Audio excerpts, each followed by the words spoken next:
After the whistle begins in Bellwood where this happened. Glendale's Troy Mazura looking deep for Logan Cree, but the ball is ripped away by Bellwood Antis safety Dylan Andrews for the impressive one-handed interception. Would it be enough to knock off the Vikings though?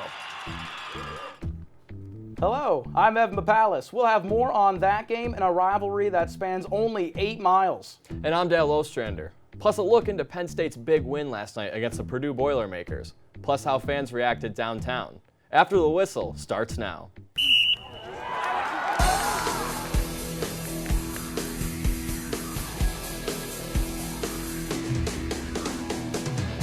Our game of the week this week was Penn Cambria at Central Cambria in a battle for the Goalpost Trophy. Central won last year 42-7 in what would end Penn Cambria's season in the playoffs. Moving into this year's battle between these two rivals, Penn Cambria would be out for revenge for last season. There's the Goalpost Trophy right there, and Penn was dominant in the first quarter, looking to take a 2-possession lead. Garrett Harold throws for Vinny Churton for a touchdown on a 4-yard screen pass, and Penn will go up 14-0. Next, to be Central threatening to answer as Derek Height intercepts a ball in the end zone, and Penn takes it down and scores once again to go 28-0. Next be Brady Sheehan right here for Central, throwing a 7-yard touchdown pass to Grady Snyder, and then Central cuts the lead in half. Moving then, Penn would drive, and Garrett Harrell would have a 12-yard rushing touchdown. Penn would go up by 21 in a 42-21 victory here. Our reporter Carlos Garcia was at the game to get the whole story about how Penn Cambria was able to get this upset win over Central Cambria. The battle for the Goalpost Trophy, rivals Central Cambria played host to Penn Cambria. Although it was an away game, Penn Cambria's fans brought the energy needed to propel their team to victory. For Penn Cambria, their lopsided victory can be attributed to seniors Garrett Harold and Zach Grove. Harold had his way with his air raid offense, while Grove had the way on the run game, totaling 4 total touchdowns. We came out here with a lot of energy, and we knew we were going to come out here and do really good. Our offensive line did a really good job today. Give all the credit to them, and then Garrett showed us with the pass game as well. Well, I mean, obviously we're going to enjoy this one. This is a big rivalry game, and it's the third time in a row we had a chance to win it. So, you know, this program has come a long way. These seniors here as freshmen, they took some lumps, and now they're starting to see the fruits of their labor. So we're going to enjoy this one today. But I tell you, we're going to be ready to work tomorrow, and you know we know what we're up against, and we're excited for the challenge. Before the Panthers prepare to face Central next week, they'll enjoy hoisting the trophy for the 3rd consecutive year. Reporting for After the Whistle, I'm Carlos Garcia.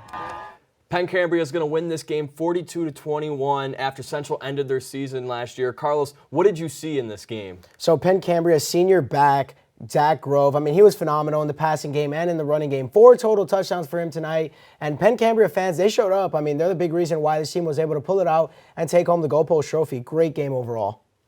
Next one on tap, Bellefonte heading over to Penns Valley. Huge matchup between these two squads, the Rams and the Red Raiders. Let's hop into those highlights here and get things started. See the big home crowd right there for the Rams coming to life. And they're right there, Bo, the Ram, getting the crowd hyped. Early in the first quarter, it's Jamal Sanders getting a 15-yard touchdown run to put Bellefonte up early, 7-0. Their first points here in 2022, but the Rams respond. Penns Valley quarterback Jackson Romig finding Miles Brook to even things up at 7-7. As the sun went down, the intensity on the field heated up even more. This one goes off the hands of the receiver, and John Meyer picks off Trevor Johnson, and he has a massive return right here to set up the Rams' very next play. Give it off to the back, why don't you? Ty Watson gets it in for Penns Valley to get the lead 21-20 at that point. They would pull ahead in the fourth quarter and go on to win 34-20, picking up their 5th consecutive victory against Bellefonte. 0-1 Huntington travels over to Phillipsburg Osceola, who's 1-0 on the season. Phillipsburg Osceola brought out some special Labor Day uniforms for the game tonight. Let's get right into that game. Those are the uniforms right there for Phillipsburg Osceola. And start off this game, it was a huge interception factory for this game today, as Eric Mycott throws an interception. It was picked off by Sam McDonald, and he will return it back to his own 37-yard line, keep the score 0-0. On the next possession for Phillipsburg Osceola, Gutsky throws the pass, and it's picked off by Ashton Steele right there. Right there's the Mountaineer, who's a great logo for Phillipsburg Osceola. And once again, tip drill again here for Phillipsburg. And Mycott Gutsky throws another interception, his second of the day. 0-0 at halftime. And look at those fans right there on the field, close to the action.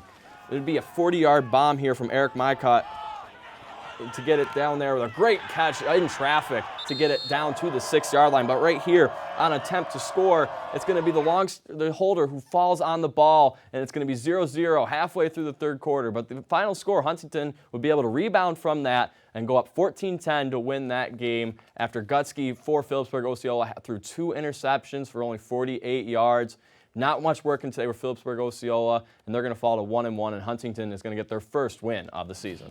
Look at some scores around District 6. State College with a nail-biting win over Downingtown East, 32-31. And then Richland with the upset over Central, 35-28. More scores. Kerwinsville, 36-15 winners over Juniata Valley. Also a low-scoring one. Nail-biter. Clearfield 7, Bald Eagle 3. Huge road win right there for Clearfield. Moving on to these next couple games, Allegheny from Maryland versus Hollidaysburg. Allegheny would end up winning 26-23 in that one. Then Taylor Alder-Rice would come up short against Altoona, 35-14 with an Altoona win right there. And then Mo Valley, unable to get any points on the scoreboard. 42-0. It's Berlin Brothers Valley to get that victory right there in the Battle of the Valleys. And tomorrow, a huge game for Bishop Guilfoyle as they play Westmont Hilltop. Bishop Guilfoyle looking to get their first win of the season after losing to Central last week. They'll play tomorrow at 7 o'clock at Mansion Park. Brookville had the opportunity to head to Tyrone for its second game of the 2022 season, but the Tyrone Golden Eagles were looking to get in the win column on their home turf. Getting ready for kickoff right here at Tyrone's Grayfield Stadium. We'll start with a Brady Ronan 5-yard rushing touchdown to get the Golden Eagles up early in the first quarter. Golden Eagles looking for more here. They're going deep downtown, but it's intercepted. Ashton Walk picked off by Brady Kunzelman. Kunzelman takes it back 40 yards, finally being brought down at the Golden Eagles 35-yard line to set up Brookville at that point in time. But here comes a bad snap right there over the punter's head. He's actually going to make the smart play, kick it out of the back of the end zone for his safety. But right here, Walk able to find a 24-yard completion right there to Andrew Weaver. Then a big touchdown right there for Tyrone. Just that little simple touch pass to put Tyrone up. They win 30-0 over the Brookville Raiders. Glendale would go up against Bellwood Antis in this next matchup right here between these two teams, which featured our highlight of the night with that beautiful one-handed interception. Let's get into that game. It's going to be the Blue Devil mascot getting the crowd ready before the matchup with Bellwood Antis tonight. Starting off with our highlight of the night, Dylan Andrews had a one-handed beautiful snag, goes up and gets it right there, and that's going to get Bellwood the ball around their own 35-yard line with a 6-0 lead. Next, it's going to be Andrews again, this time for a 76-yard second touchdown off the second pass of the game from Ridgeway. Moving on to this next one, 6 yards out, and once again, it's going to Andrews for the third time. It's going to put Bellwood up 20-0 here in this one. Bellwood, and it's going to be the Blue Devil hyping up the crowd. It's Hawaiian night there at Bellwood Antis, trying to get the crowd going for this game. Now moving into the middle of the third quarter, Nick Koss is going to punch one in from about 5 yards out, and that's going to put it 27-0 Bellwood, and that would do it for Bellwood Antis as they go 27-0 and win in this huge matchup for them. Coming up after the break, we'll hear from James Franklin and take a look into Penn State's season opener last night. After that, we'll look into Downtown State College after that game. But first, here's a look at some scores from around the PIAA.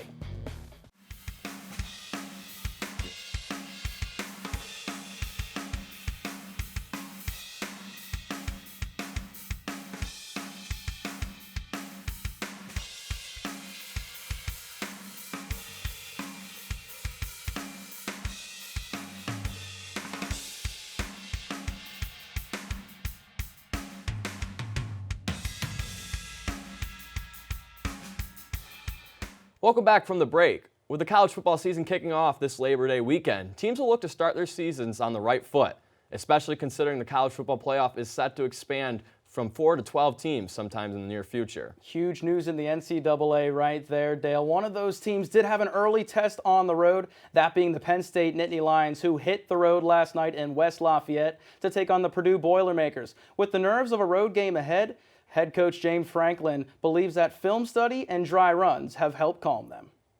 We've had some tempo periods as well, that I think have been valuable. Have been valuable from that perspective. So we understand, what they'd like to do. Obviously, we've studied a lot. I think one of the things you have to do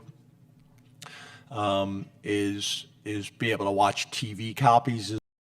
Huge game right there in week 1, Dale, for Penn State, getting to that coveted 1-0 mark. 35-31 victory for the Nittany Lions. Things didn't necessarily go their well early on, but Sean Clifford leads a magnificent game-winning drive late. Yeah, Sean Clifford, magnificent game-winning comeback. Great way for the 6th-year senior to really pose his dominance in the Big Ten right there for Penn State and, have an opportunity to show the country who doubts him, it's still his team, it's still everything he can do for himself. And for Penn State, huge game for Clifford, but also your X factor, Brenton Strange, with a huge 76-yard touchdown to bring Penn State back into the game. Penn State students flooded Beaver Avenue chanting and blocking traffic last night after Penn State beat the Purdue Boilermakers 35-31.